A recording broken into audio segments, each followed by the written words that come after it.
படம் வந்து எனக்கு ஒரு நியூ எக்ஸ்பீரியன்ஸ் தான் சொல்லணும். நான் வந்து அஞ்சலி மேமோட பையனா நடிச்சிருப்பேன் இந்த படத்துல. அது வந்து அஞ்சலி மேம் கூட பண்ணதும் சரி, இப்போ நான் மிர்ச்சி சிவா சார் மீட் பண்ணது, ராம் சார், ஏன்னா ராம் சார் தான் சொல்லுவேன் எனக்கு இந்த வாய்ப்பை கொடுத்ததுக்கு. அவரோட மூவில ஒர்க் பண்ணணும்னு எனக்கு ஒரு பெரிய இம்ப்ரெஷன் இருக்கு. அவரு இன்னும் கூட அவர் கூட ஒர்க் பண்ணும் அப்படின்னு எனக்கு ஒரு ஆசை இருக்கு. ரொம்ப நல்ல எக்ஸ்பீரியன்ஸ் தான், நல்ல எக்ஸ்பீரியன்ஸ் தான் இது. அந்த பசங்க கூட எல்லாம் பண்ணது ரொம்ப நல்லா இருந்தது. சேர்ல தான் இருக்கேன். அப்ப நிறைய பேர் நம்ம பாக்குறோம், லைக் ஸ்டேட் கவர்மெண்ட் ஜாப்ல, ஐ மீன் கவர்மெண்ட் ஸ்கூல்ல படிச்சே கூட சூப்பரான நிலைமையில வந்தவங்க எல்லாம் நிறைய பேர் இருக்காங்க. இப்போ நிறைய மாடல்ஸ் எல்லாம் இருக்காங்க, ரோல் மாடல்ஸ் எல்லாம் இல்ல. அதனால அதுக்கும் சம்பந்தம் கிடையாது, குழந்தையோட ஆட்டிடியூட்ல தான் இருக்கு. ஸோ அதை நம்ம லிபரலா அதை நம்ம இது பண்ண விட்டோம் அப்படின்னாக்கா நல்லா வரும் குழந்தை. நம்மள வந்து ஒரு 4 சுவத்துக்குள்ள கட்டி போட்டு நம்ம எண்ணங்களையும் சரி ஆக்டிவிட்டிஸும் சரி அதுக்குள்ள இருக்கக்கூடாது. நம்மள வந்து நம்ம போற வழியில போனா ரொம்ப சூப்பரா இருக்கும். கண்டிப்பா ஃபேமிலியா, அதான் ஃபர்ஸ்ட் தான் சொல்றேன், ஃபேமிலியா குழந்தைங்களோட வந்து பார்க்கலாம், எல்லாருமே சூப்பரா என்ஜாய் பண்ணுவாங்க கண்டிப்பா. தேங்க்யூ. பிடிச்சிருந்துச்சு. படத்துல எல்லா பாட்டுமே நல்லா இருந்துச்சு. அவங்க நடிப்பு, சின்ன தம்பி நடிச்சு நல்லா இருந்துச்சு.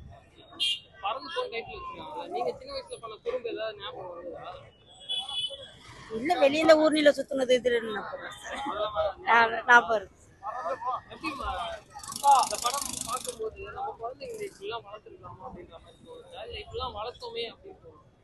இல்ல நம்ம நாங்க பட்டிக்காட்டுல இருந்தனால அது சுதந்திரமா விளையாண்டுச்சுங்க. நம்ம இவ்வளவு கண்டிஷனா வீட்டுக்குள்ள வச்சு பூட்டி வச்சது இல்ல. அது பூட்டி வைக்காதீங்கன்னு சொல்றாங்க. வேற நன்றி. அஞ்சலி மேடம் வந்து அஞ்சலி மேடம் நடிச்சாவே அது ஒரு டாப்பா நல்லா இருக்கும். அந்த சீன் சூப்பரா இருக்கு. ஏன்னா அந்த அந்த 4 வயசுல பார்த்தவரு அப்புறம் வந்து இப்போ பார்க்கும்போது எவ்வளவு சந்தோஷமா இருக்கும்.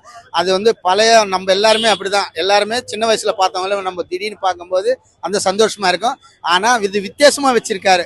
ஏன்னா ஒருத்தர் வந்து ஒரு பொண்டாட்டி பார்க்கணும்னா இன்னொருத்தர் வந்து ஒரு டிஸ்டர்பன்ஸ் ஆகுறாரு. அது மாதிரி எல்லாமே அவங்க வந்து எல்லாருமே ஜாலியா இருக்கணும்னு சொல்லிட்டு இந்த படத்துல வித்தியாசமா காமிச்சிருக்காரு.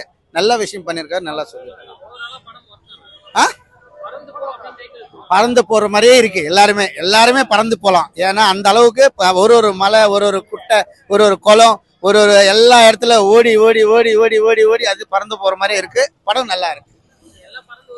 எல்லாம் பறந்து வருவாங்க, பறந்து வந்து பார்க்கணும். அப்பதான் பறந்து போறதுக்கு நல்லா ஈஸியா இருக்குன்னு தோணுது.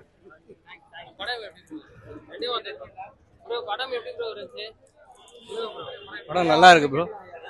ஏண்டா ப்ரோ ஃபுல்லா எப்படின்னா ராம் சார் ஒரு டிஃப்ரெண்ட் ஜோனா ட்ரை பண்ணியிருக்காரு. காமெடி நல்லா ஒர்க் அவுட் ஆயிருக்கு. எப்படி மிர்ச்சி சிவா சார் சூப்பரா பண்ணியிருக்காரு.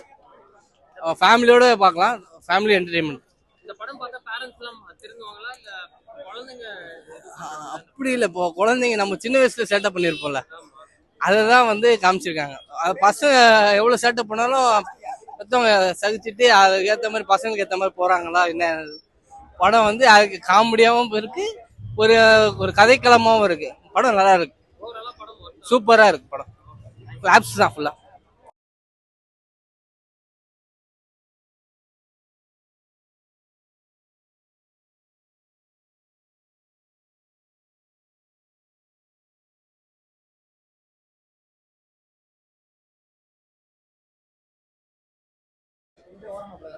நல்லா இருக்கு ப்ரோ. நான் 4 பேர் காரணம் அடிச்சேன் ப்ரோ. எனக்கு இப்ப 4 பேர் அடிக்கிறாங்க ப்ரோ. அவ்வளோ பேசிட்டு வந்துட்டேன் ப்ரோ. சூப்பரா இருக்கு ப்ரோ, படம் சூப்பரா இருக்கு. பேரண்டிங் தான் ப்ரோ, பேரண்டிங் பத்தி தான். அதை பத்தி நல்ல ஆக்சுவல் பேரண்ட், நல்ல பேரண்டிங் எப்படி இருக்கணும்ன்றது தான். நம்மளோட ஆசையை பசங்க மேல திணிக்கூடாது, பசங்களுக்கு என்னவோ அதை பண்ணணும், அதான் சொல்லியிருக்காரு. பேரண்ட்ஸ் திருந்தணும்ன்றது இல்லை ப்ரோ, ஊருக்காக பசங்களை வளர்க்கக்கூடாது, அவ்வளோதான் சொல்றாங்க. இந்த சிபிஎஸ்சின்னு சொல்லக்கூடாது, அந்த வேர்டு எல்லாமே இதுதான். இந்த ஸ்கூல்ல படிச்சாதான் நம்மளுக்கு ஒரு மரியாதை, அந்த மாதிரிலாம் கிடையாம எங்க படித்தாலும் பசங்க சந்தோஷமா இருக்காங்களான்றது தான். அதே ஸ்கூல்ல படிக்கிற பசங்க சந்தோஷமா இருந்தாங்கன்னா அங்க சேர்க்கலாம் அப்படின்றது தான் கதை.